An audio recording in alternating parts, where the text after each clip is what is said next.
Maka 20 orang kali 20.000, sehari itu dia bisa dapat uang 400.000 di luar gajinya. Malam sebulan, kalau hitung hari aktif ada 5 hari, dalam seminggu dia bisa dapat 2 juta, sebulan bisa dapat 8 juta di luar gajinya, dengan dalih uang rokok. Apa kata Nabi? Lagi mesti pemadam, pemadam atau ambulan, suaranya di samping kuping kita kan keluar terus-terusan meraung, kata Nabi. Atau au baqaratin laha khwar, atau nanti engkau membawa seekor sapi yang terus-terusan melenguh, suara sapi. Atau au syatin laha sugha, atau engkau membawa seekor kambing atau kambing-kambing, sejumlah berapa banyak kita kira nanti, yang terus-terusan mengembik. Jadi keluarkan suara terus-terusan, itu hati-hati, kata Nabi. Maksudnya, Assalamualaikum warahmatullahi wabarakatuh. Banyak sekali pertanyaan jamaah, Ustadz kasih kami channel untuk kajian anak-anak muda. Di antara anak muda berasal dari Aceh, luar biasa, channelnya Maulizul Akbar Nak. Tonton, subscribe, like, share, komen. Assalamualaikum warahmatullahi wabarakatuh.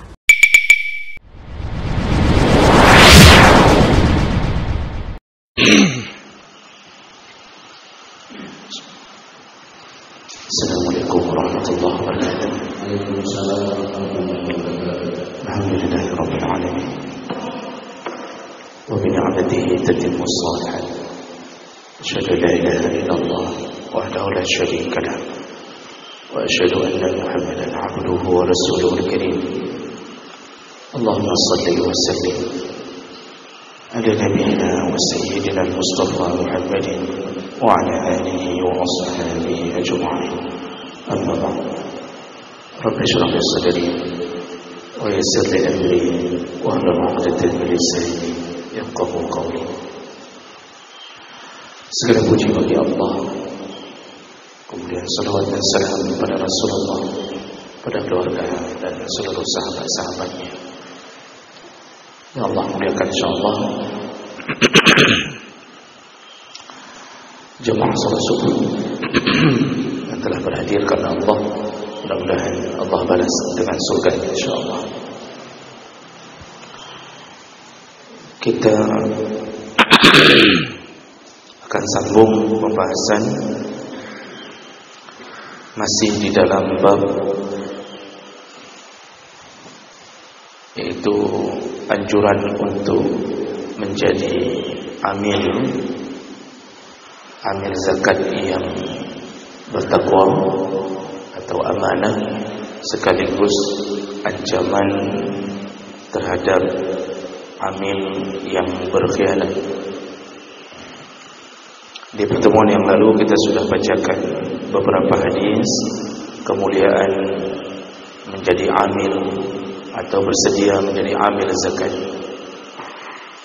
Di antaranya Nabi mengatakan bahwa ketika dia bekerja untuk menjemput zakat lalu membagikannya, maka dia bagaikan mujahid yang sedang berada di medan perang sampai dia kembali ke rumahnya. Lalu kemudian juga Rasulullah mengatakan, siapa yang menjadi amil yang amanah lalu dia membagi atau mendistribusikannya dengan baik, maka dia pun dihitung seperti layaknya orang yang bersedekah. Artinya dia bersedekah dengan semua hartanya, walaupun dia mengeluarkan hanya tenaganya saja. Baik, kita lanjutkan. Berikutnya yaitu hadis dari Sa'ad bin Ubadah radhiyallahu anhu, anna Rasulullah sallallahu alaihi wasallam qala lahu, Rasulullah sallallahu alaihi wasallam berkata kepada Sa'ad bin Ubadah, qum ala sadaqati bani fulan, wahai Sa'ad, pergilah engkau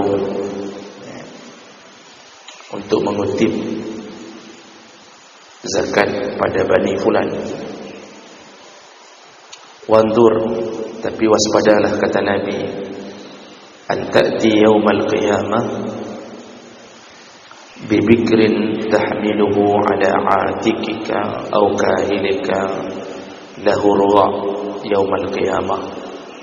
Tapi hati-hati, waspadalah, kata Nabi, pekerjaanmu itu akan menyebabkan engkau didatangkan di hari kiamat nanti dalam keadaan membawa unta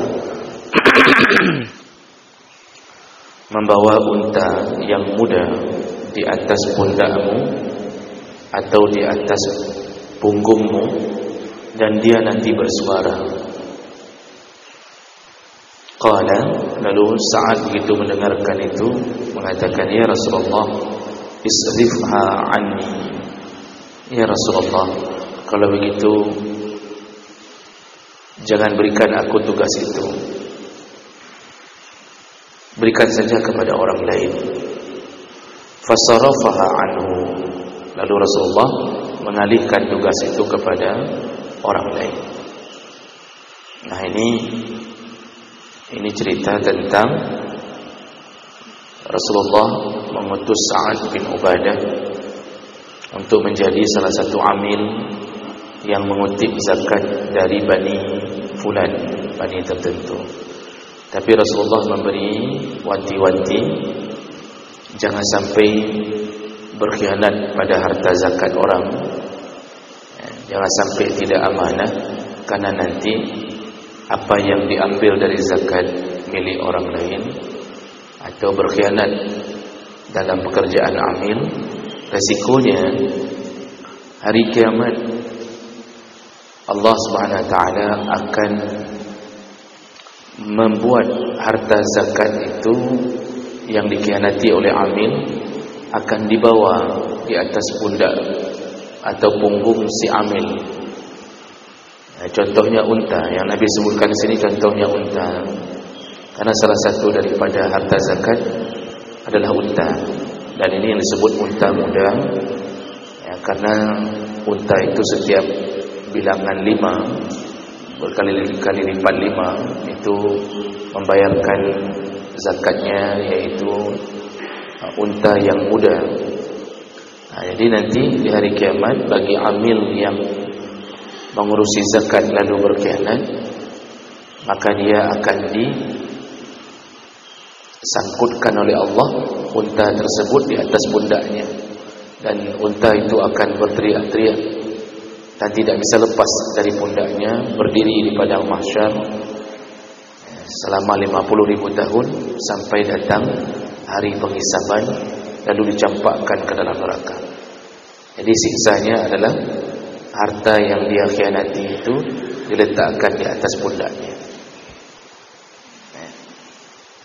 Makanya Sa'ad bin Ubadah begitu mendengarkan itu, karena takutnya kepada Allah, takutnya kepada ancaman Nabi, beliau mengatakan, ya Rasulullah, kalau begitu berikan saja kepada orang lain. Maksudnya beliau tidak berani karena takut terjadi kesilapan sehingga membuat azab turun kepada beliau di hari kiamat nanti. Nah, ini menunjukkan kejujuran Sa'ad bin Ubadah. Jadi orang jujur itu kalau dia merasa bahwa pekerjaannya akan menyebabkan dia ke neraka, maka dia berusaha menolak pekerjaan itu. Jadi rasa takutnya kepada Allah lebih besar daripada keinginan untuk mendapatkan gaji. Dan itu hari ini orang-orang kehilangan sifat itu. Jadi ada orang tidak peduli pun dalam dunia pekerjaannya, apakah dia berkhianat atau tidak, dia tidak peduli. Yang penting gaji masuk, Dia tidak kerja pun dia tidak peduli, tidak pun ada rasa resah, tidak pun ada rasa takut, sehingga dia melanjutkan pekerjaannya dengan memakan gaji buta. Dan ini contoh orang-orang yang punya mental berkhianat. Nah, jemaah maka Allah Subhanahu wa taala ini didukung dengan hadis yang lain. Rasulullah sallallahu alaihi wasallam menyebutkan melalui Abdullah bin Buraidah anin Nabi sallallahu alaihi wasallam qala man ista'malnahu ala amalin, kata Rasulullah, siapa yang kami pakai atau kami jadikan sebagai seorang pekerja atau amil, ini bekerja apa saja, farazaqnahu rizqan, lalu kami sudah menentukan gajinya. Jadi siapa yang kami jadikan sebagai salah seorang pekerja kami, lalu kami sudah menentukan gajinya, kami berikan gajinya, fama akhaza ba'da zalika fahuwa ghulul, maka apapun yang dia ambil kelebihan daripada gajinya, maka itu termasuk perbuatan ghulul, yaitu khianat. Hadis riwayat Abu Daud dengan derajat yang sahih. Nah, hadis kedua ini itu menunjukkan tentang nasib seorang pengkhianat dalam pekerjaan. Rasulullah mengecam orang-orang yang sudah dipekerjakan lalu diberi gaji, tapi dia masih menggunakan pekerjaannya untuk mencari uang lebih yang tidak layak dia dapatkan. Jadi buat kedai di dalam kedai, buat istana di dalam istana. Hari ini contohnya banyak sekali, Pak. Ada orang yang ditugaskan membuat pekerjaan, dia melakukan pekerjaan pelayanan publik. Dia ditugaskan membuat apakah kartu, apakah KTP, SIM, STNK, atau apa saja yang sejenis, atau KK. Dan dia sudah diberi gaji, untuk itu. Dia gajinya sebulan 5 juta, 6 juta, pekerjaannya itu. Atau mungkin dia seorang bendahara yang tugasnya membagi gaji karyawan, dan dia pun ditugaskan dengan diberi gaji sebagai seorang bendahara. Tapi ketika kita mengurusi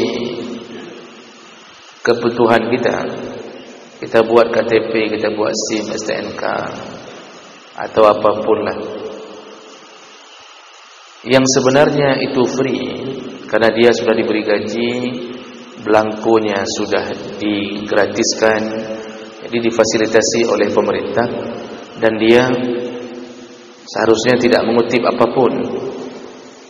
Tapi yang terjadi adalah ketika kita buat kartu, mulai berbisik, dia bisik, menyujud, najuk peng rokok bacut, dia minta uang rokok. Padahal uang rokok itu sudah tidak layak kita bayar. Dia sudah diberi gaji memang untuk kerja itu, tapi dia mencoba mencari lebih di balik pekerjaannya. Maka mulailah setiap orang yang dia uruskan kartu atau dia buat kartu, dia minta uang lebih, walaupun dengan basa-basi. Dia minta uang rokok 10.000, 20.000 per orang. Dalam satu hari ada sekitar mungkin 10-20 orang ngurus urusan pribadinya. Maka 20 orang kali 20.000, sehari itu dia bisa dapat uang 400.000 di luar gajinya. Malam sebulan, kalau hitung hari aktif ada 5 hari, dalam seminggu dia bisa dapat 2 juta, sebulan bisa dapat 8 juta di luar gajinya. dengan dalih wang rokok. Apa kata Nabi? Barang siapa yang kami sudah tugaskan dia, lalu kami beri gaji, farazaqnahu rizqan, kami beri gaji. Dulu amil di masa Nabi itu dia beri jatah oleh Nabi, yaitu dia dapat haknya melalui zakat nanti. Jadi setelah dikumpulkan zakat, lalu Nabi bagi, termasuklah hak amil, hak jerih payahnya. Apa kata Nabi orang-orang yang model begini? Fama akhaza ba'da zalika, kalau dia mengambil sesuatu di luar gajinya, fahuwa ghulul, maka dia termasuk perbuatan ghulul, yaitu dia telah berkhianat. Makanya banyak sekali kita lihat hari ini orang-orang berkhianat. Ditugaskan kerja, gaji cukup, lebih banyak gaji dia daripada yang ngurus kartu, lebih banyak gaji dia daripada yang ngurus SIM STNK. Tapi dia minta, padahal itu gratis. Kalau tidak dikasih, ditahannya kartu itu, maka dia telah jatuh ke dalam dosa ghulul. Apa itu ghulul? Ghalla yaghillu, itu artinya celah, ya, menyerap di balik celah-celah. Itu arti dasarnya. Artinya kalau ada air, kalau masuk ke celah-celah di dalam lubang, itu disebut ghailan. Ya. Makanya ghulul itu kemudian dijadikan bahasa khianat karena dia menyimpan atau memasukkan sesuatu yang bukan miliknya ke dalam kantongnya atau celah-celahnya, maka disebutlah ghulul. Dia tidak berhak memiliki itu, tapi cok ramang dalam kantong, cok ramang dalam dompet. Dan ini dikecam Allah dalam Al-Quran. Allah mengatakan, wa ma kana linabiyyin ayyaghul, Nabi itu tidak pernah melakukan praktek ghulul atau khianat. Nabi tidak pernah khianat. Allah yang bilang langsung. Wa may yaghlul, lalu Allah sambung, barang siapa yang berkhianat, ya'ti yaumal qiyamah bima ghalla, maka dia akan datang di hari kiamat dengan barang yang pernah dia khianati. Jadi semua fasilitas yang pernah dia khianat waktu kerja dibuat oleh Allah menempel di pundaknya, bawa di hari kiamat.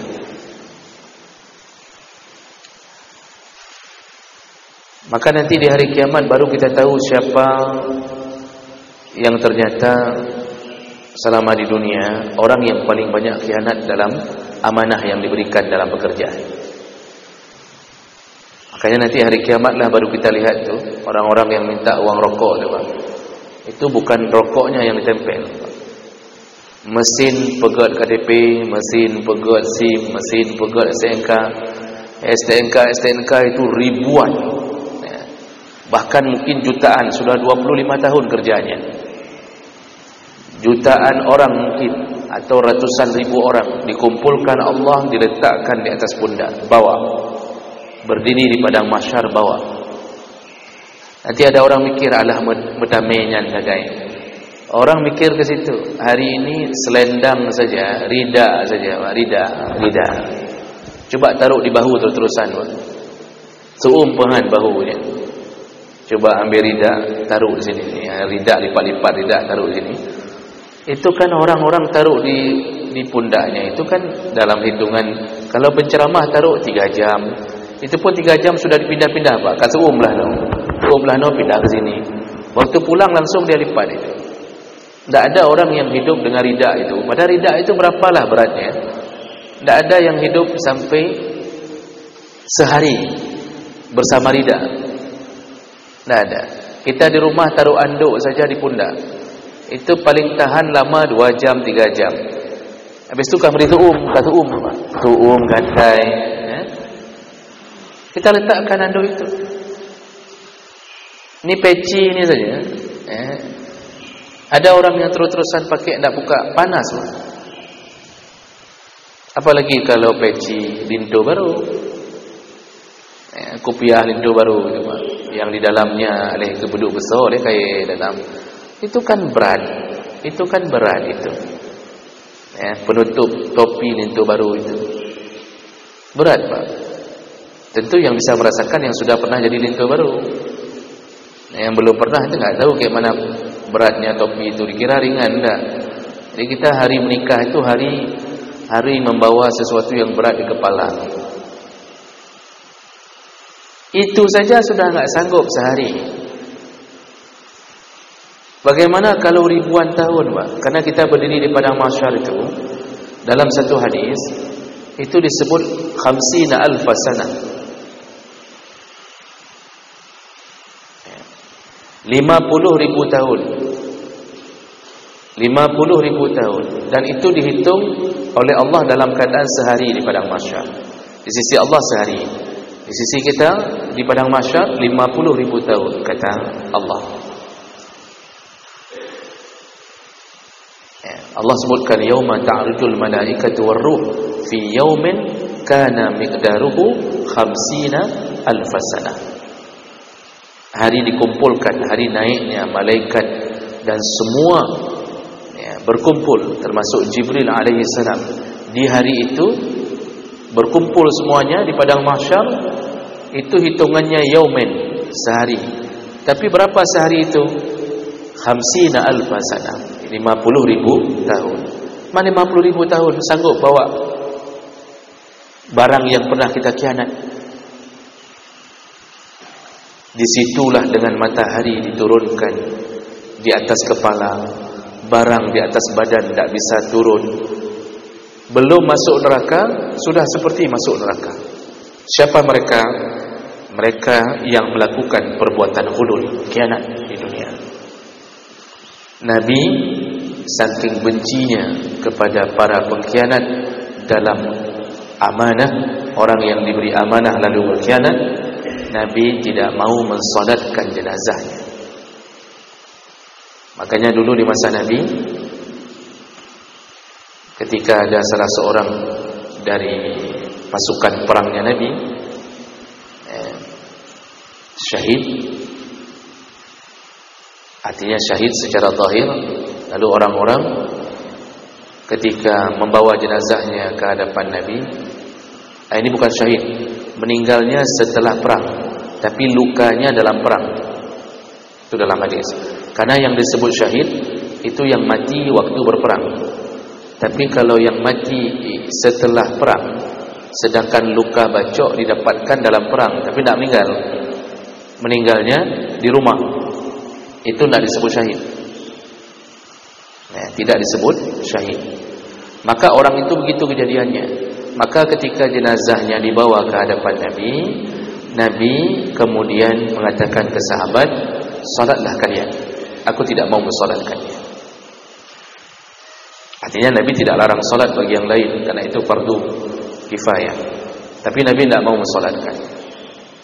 Lalu sahabat terkejut karena mengetahui ini orang salah satu pasukan perang, dan tentu menjadi kemuliaan meninggal setelah perang walaupun tidak disebut syahid. Maka disolatkan, karena kalau yang syahid tidak disolatkan. Tapi mereka terkejut ketika mendapatkan kenyataan Nabi tidak mau mensolatkan. Lalu sahabat bertanya, ada apa? Ada apa dengan dia ya Rasulullah? Kenapa dengannya ya Rasulullah? Apa jawaban Nabi, Bapak Ibu? Orang ini telah berkhianat. Dia telah mengambil harta rampasan perang secara diam-diam. Tidak lebih, harga yang dia ambil itu tidak lebih dari 2 dirham atau 20 dirham, begitu dalam hadis. Kalau ukuran sekarang cuma 150.000 rupiah, Pak. Dalam syarah hadisnya, dia ambil diam-diam sebelum harta rampasan perang itu dibagi oleh Nabi. Jadi dimasukkan ke celah-celah bajunya. Makanya tadi orang ghulul itu, khianat itu suka main belakang, copek, damang baje, copek, damang kantong. Nabi tidak mau mensolatkannya. Itu menunjukkan Nabi tidak mau memberi syafaat. Di dunia akhirat Nabi tidak mau kasih syafaat. Kepada siapa? Yang berkhianat di atas pekerjaan yang telah diamanahkan.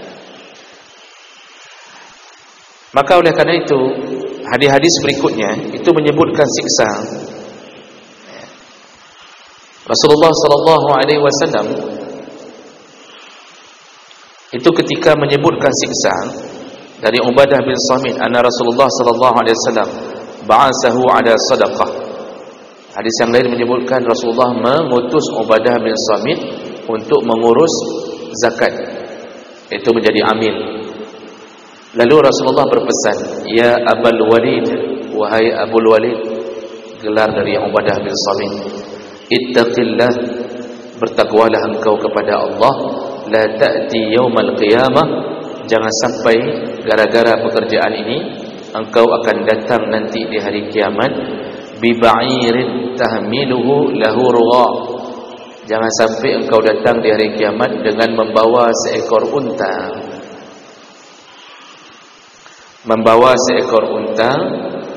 yang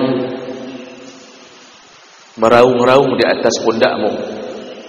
Jadi kita bukan hanya terganggu dengan, bukan hanya diberikan berat barang khianat itu yang kita khianati, termasuk diganggu dengan suara-suara dari binatang-binatang yang pernah dikhianati oleh amil.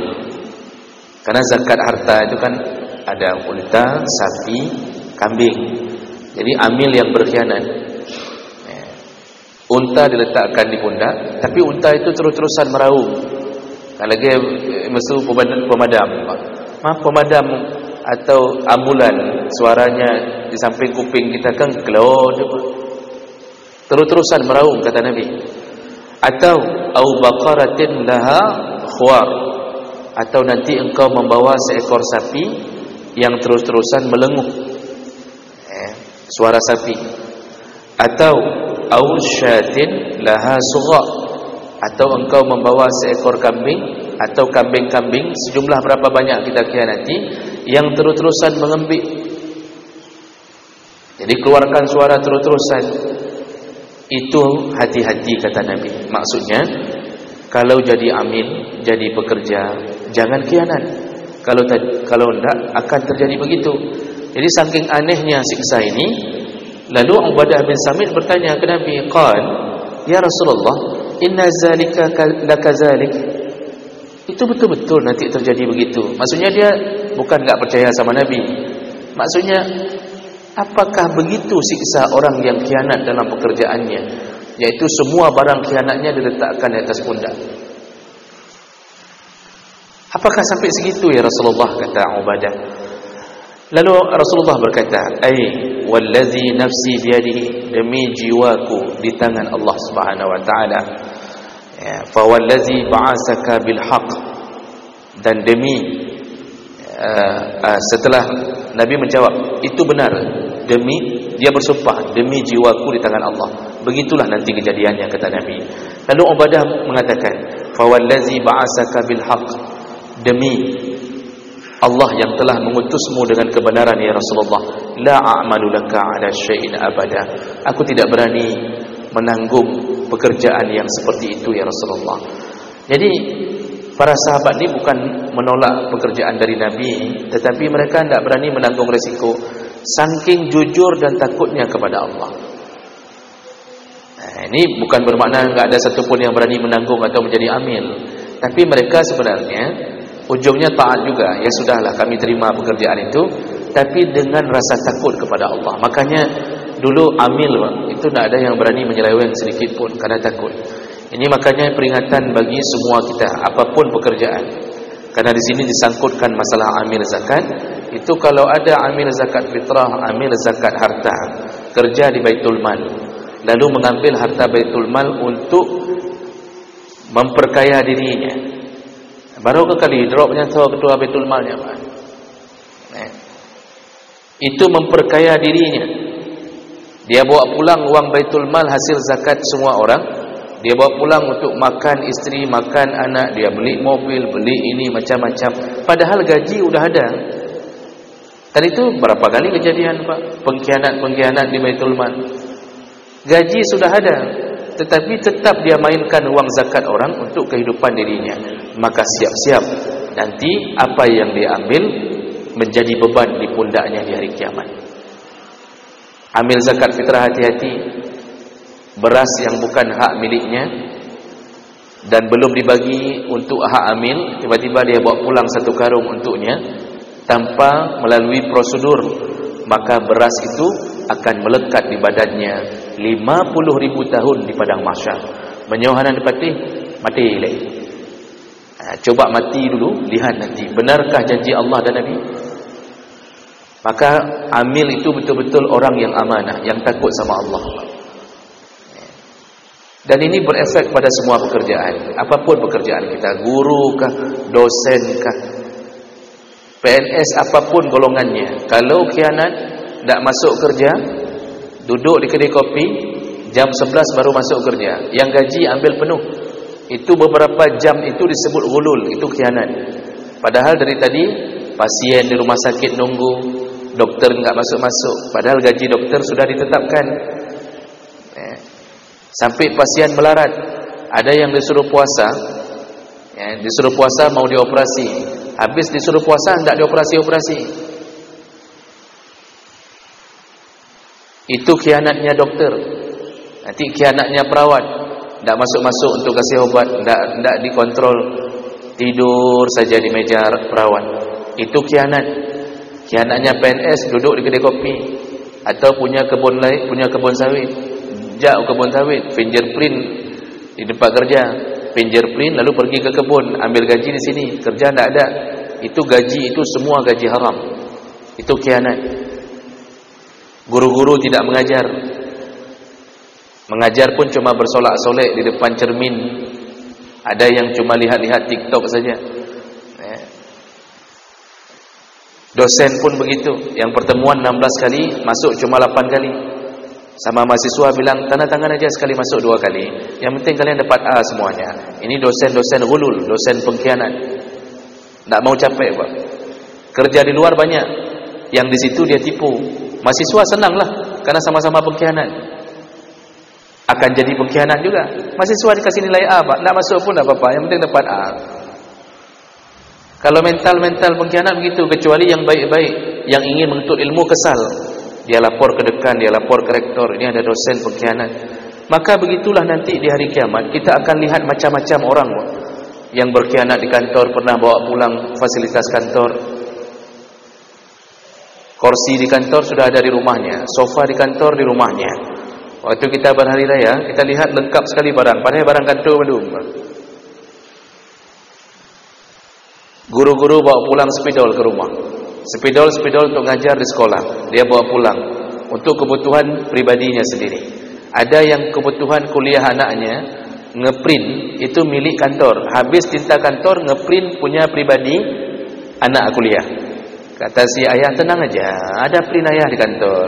Itu kertas-kertas yang di print itu, tinta-tinta itu, dia harus bayar kalau mau selamat. Kalau ndak mau, itu kertas sama print-printnya nyencok. Menyata bahu deng di padang mahsyar. Di sanalah baru ketahuan, kah rupa jihurujih yang print gadol. Habis tinta tapi gara-gara budkah. Jadi tinta-tinta ditaruh semua di sini, Pak. Printer hino madu. Mana printer Rubin Orea? Orang tak takut sama Allah sama sekali, Pak. Yang pekerjaan pribadi punya pribadi. Oh, kalau mau pakai punya kantor bayar. Ganti tintanya. Jangan coba-coba bermain walaupun selembar kertas. Ini ada yang ngambil manfaat, padahal printer cuma 2,5 juta. Itu bisa beli, sudah ada tinta, print di rumah, beli kertas 40.000 1 rim. Dia bisa selamat, tapi tak mau. Tetap ngambil punya kantor, itu haram. Resikonya bukan hanya makan haram, melakukan pekerjaan haram. Itu anak kita kuliah selesai dengan tinta kantor, Pak. Je kebun, makanya nanti jadi koruptor, itulah gara-gara itu, Pak. Resikonya juga itu semua yang haram itu yang kita ambil fasilitas kantor, apapun sekecil-kecilnya, sekecil-kecilnya. Nanti Nabi dalam hadis lain menyebutkan, walau 1 jarum engkau ambil, walau 1 jarum.